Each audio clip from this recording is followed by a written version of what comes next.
రాష్ట్రంలో కూటమి ప్రభుత్వం ఏర్పడి ఏడాది అయినప్పటికీ కూడా తల్లికి వందనం అమలు చేయలేదనే ప్రతిపక్షాల ఆరోపణలకు తెరబడినట్లే అవుతుంది.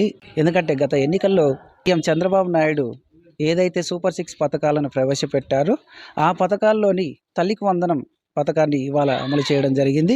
ప్రతి పేద కుటుంబంలో విద్యార్థులను చదివించేందుకు తల్లిదండ్రులు తీవ్రంగా ఇబ్బందులు పడేవారు. అయితే గత 2 రోజుల క్రితం తల్లిదండ్రుల అకౌంట్కి నగదు జమ అయినట్లుగా ఫోన్లకి మెసేజ్లు రావడంతో వారి ముఖంలో చిరునవ్వులు అయితే వెలిశాయి.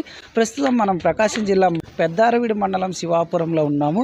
ఇక్కడ ఒకే కుటుంబానికి చెందిన 4 పిల్లలకి అయితే నగదు క్రెడిట్ అయినట్లు తెలుస్తోంది. మరిన్ని విషయాలు వారిని అడిగి తెలుసుకునే ప్రయత్నం అయితే చేద్దాం. అమ్మ చెప్పండి, మీ పేరు? రామలక్ష్మి. మీకు ఎంతమంది పిల్లలు? 4 వాళ్ళకి అమౌంట్ క్రెడిట్ అయ్యాయా? అయినాయి.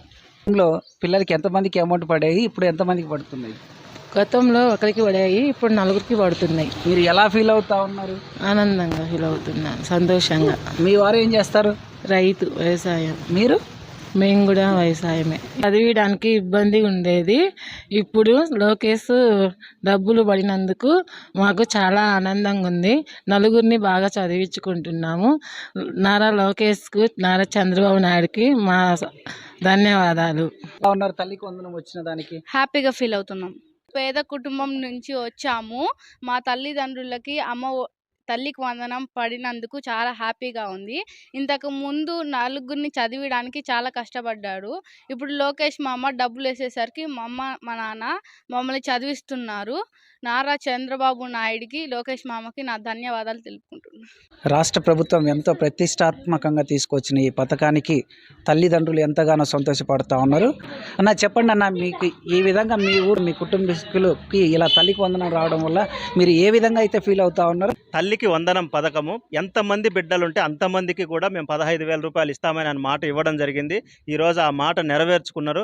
దానికి పక్కా నిదర్శనం ఎవరంటే మా అన్నగారి కుటుంబమైనటువంటి ఇదే. ఈ పిల్లలు 4 కూడా వీళ్ళు చాలా ఇబ్బందులు పడతా ఉన్నారు. పేదవారు, రోజు రైతు కూలీలు, పొలం పోయి రైతు పనులు చేసుకుంటా, ఈమె ఇంట్లో పనులు చూసుకుంటా, పొలం పనులు చూసుకునే వాళ్ళు. ఈయన కూడా ఇద్దరిని చదివించి, ఇద్దరిని స్కూలుకు పంపించి, ఇద్దరిని ఇంటికాడ ఉంచి పనిలో పంపించాలని అనుకున్నాడు. ఈ సందర్భంలో ఏదైతే మనిషికి పిల్లవాడికి 13,000 చొప్పున 52,000 పడ్డాయో కుటుంబం అంతా కూడా చాలా సంతోషంగా ఉంది. వీళ్ళ కుటుంబానికి చాలా ఆదరుగా ఉంది. వీళ్ళు ఖచ్చితంగా పిల్లలను చదివించుకోవాలా, మాకు కొండంత ధైర్యం ఇచ్చిండు మా లోకేష్.